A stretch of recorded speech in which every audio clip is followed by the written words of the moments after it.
Selamat petang, salam sejahtera. Terima kasih karena bersama dengan saya di Nazili Unity Channel. Diucapkan tahniah, sabas, dan kita bersyukur kerana selepas diramalkan kononnya Anwar Ibrahim tumbang pada bulan 8 yang lepas, masih lagi tidak menjadi kenyataan. Bahkan usaha-usaha demi usaha dilakukan oleh pembangkang untuk cuba menjatuhkan Anwar Ibrahim, walaupun ianya sepatutnya dijatuhkan melalui pilihan raya, tetapi masih terdapat usaha demi usaha dilakukan untuk menjatuhkan Anwar Ibrahim di tengah perjalanan penggal perkhidmatan beliau sebagai Perdana Menteri. Namun demikian, ini satu pengesahan bahawa Anwar Ibrahim tidak akan tumbang sampailah penggal ini selesai. 100% confirm pasti yang ianya tidak akan tumbang. Sokongan terbuka GPS kepada Anwar hingga PRU16 sudah boleh membuatkan kerengga-kerengga berhenti gugat kerajaan.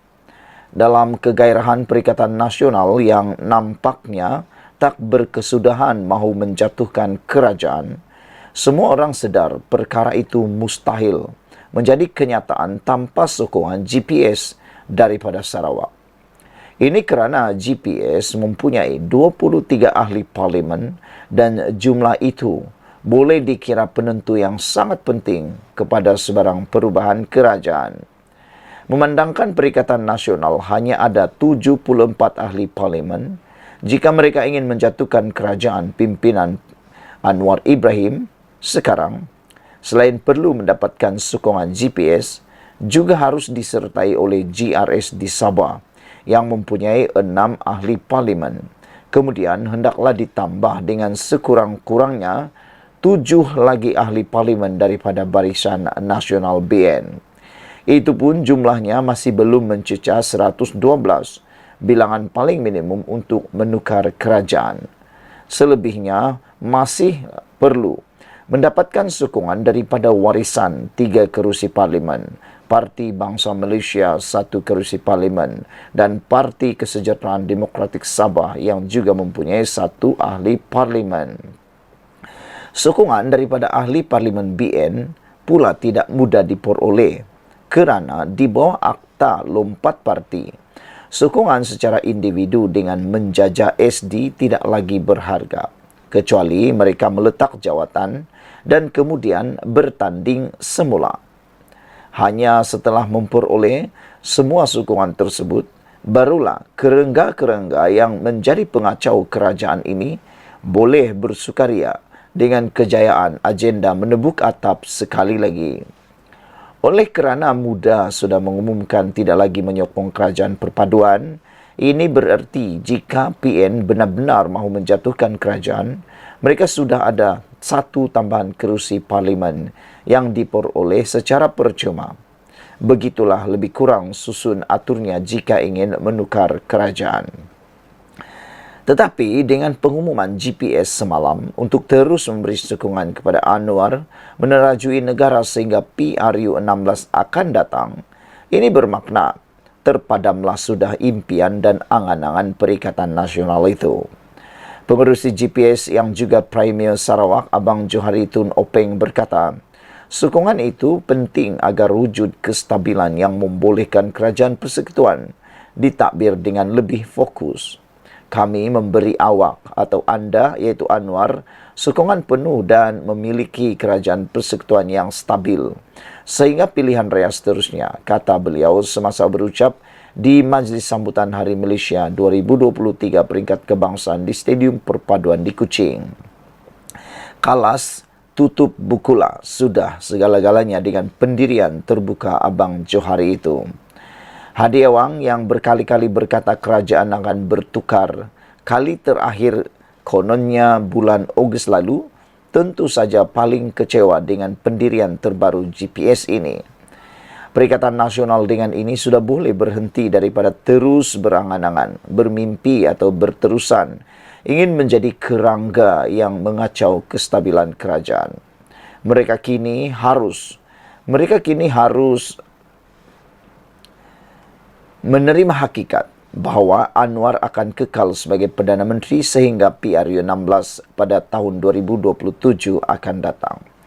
Kepada Perikatan Nasional, tiada pilihan lain ada di depan mata mereka sekarang ini selain harus memberi khidmat yang terbaik di kawasan parlimen masing-masing sehingga tiba pilihan raya seterusnya.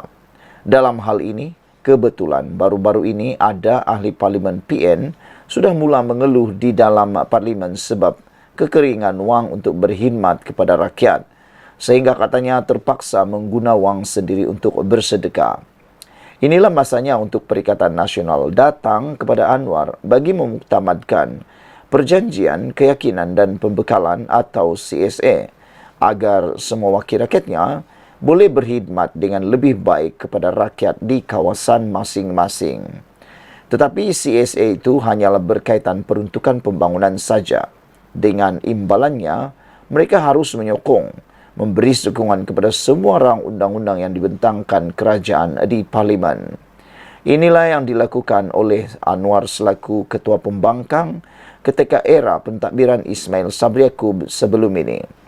Kepada ahli parlimen PN yang bersungut ketiadaan wang itu adalah diperingatkan bahawa duit untuk sedekah kepada pengundi kenalah guna duit sendiri. Namanya pun sedekah. Takkan kerajaan juga kena bagi. Duit untuk sedekah tidak termasuk dalam peruntukan CSA. Duit gaji sebagai ahli parlimen yang banyak itulah yang patut diguna untuk sedekah dan apa-apa belanja yang berkaitan. Sekian dulu untuk kali ini. Jangan lupa tinggalkan komen anda. Sila tekan butang subscribe. Malaysia kita punya, kita jaga sama-sama, cintai Malaysiaku. Bye-bye. Selamat petang, salam sejahtera. Terima kasih kerana bersama dengan saya di Nazlin Unity Channel. Kali ini giliran Tun Mahathir disekolahkan pula. Mahathir mungkin dah lupa tetapi diingat pula oleh netizen tentang perkara lain lampau yang pernah dilakukan oleh Mahathir, pernah diluahkan oleh Mahathir dan pernah diperkatakan oleh Mahathir. Kali ini giliran netizen mengorek kembali apa kata-kata Mahathir dan apa pula yang sedang berlaku sekarang. Sebelum kita teruskan ulasan kali ini, jangan lupa tinggalkan komen anda, tekan butang subscribe, itu percuma. Saudara-saudara sekalian, ramai netizen yang mengatakan bahawa tindakan Tun Mahathir terkini bersama dengan pemimpin daripada PAS adalah seperti mereka lupa tentang apa yang pernah berlaku. Dan mereka kata, adakah ini politik, real politik yang mana musuh boleh menjadi kawan, kawan pula boleh menjadi musuh. Ini apabila penasihat tak rasmi Negeri Perikatan Nasional, apabila Mahathir menjadi penasihat tak rasmi Negeri Perikatan Nasional, menurut Lim Kit Siang itu adalah seperti menjilat ludah sendiri. Lim Kit Siang berpandangan peranan Dr. Mahathir Mohamad kini sebagai penasihat tidak rasmi untuk 4 negeri yang ditakbir Perikatan Nasional tidak selari dengan kritikannya terhadap Presiden PAS Abdul Hadi Awang sebelum ini. Tokoh veteran DAP itu membangkitkan buku Mahathir bertajuk Capturing Hope, The Struggle Continues for a New Malaysia yang diterbitkan selepas keruntuhan pentadbiran Pakatan Harapan PH pimpinannya yang mengandungi sejumlah kritikan terhadap pandangan Hadi. Antaranya, Lim Kit Siang berkata dia diingatkan kembali berkenan pandangan Mahathir berkenan apa yang disebut sebagai amanat Hadi pada tahun 1981 yang mengkafirkan UMNO sebagai bertanggungjawab memecah belahkan orang Melayu Islam di Malaysia. Sekarang Mahathir menjilat ludahnya sendiri, eating his own words, kata beliau. Dengan menjadi penasihat tidak rasmi kepada 4 negeri PAS, walaupun PAS di bawah Hadi sedang melakukan apa yang dia buat sebelum ini, iaitu mengecam DAP sebagai anti-Melayu, anti-Islam, anti-Raja, komunis dan menyebarkan Islamofobia tanpa sebarang bukti, katanya dalam satu kenyataan. Lim Kit Siang juga memetik petikan dalam buku Mahathir yang menyentuh amanat Hadi yang menurutnya sekian lama menjadi panduan ahli dan penyokong PAS. Dalam buku itu, Mahathir mendakwa berlaku pemulauan dalam keluarga berdasarkan sokongan politik dan ada ahli PAS yang benar-benar menganggap ahli UMNO sebagai kafir. Jika sebelum ini tiada perpecahan agama dalam kalangan Melayu Islam, kini ia ada. Dan jurang itu dalam, bukan berpunca daripada ajaran Islam, tetapi politik, kata Mahathir yang memimpin UMNO pada dekad 80-an dan 90-an, di mana PAS merupakan seteru politik utama parti UMNO ketika itu. Pada Khamis lalu, Menteri Besar Terengganu Ahmad Samsuri Mokhtar mengumumkan Kedah, Kelantan, Terengganu dan Perlis dalam proses membentuk kumpulan 4 negeri dengan Mahathir dilantik sebagai penasihat secara tidak rasmi. Sekian dulu untuk kali ini. Jangan lupa tinggalkan komen anda, tekan butang subscribe. Apa komen anda tentang isu dan tajuk kali ini? Jadi penasihat tak rasmi Negeri Perikatan Nasional, Dr. Mahathir jilat ludah sendiri, kata Kit Siang. Bye-bye.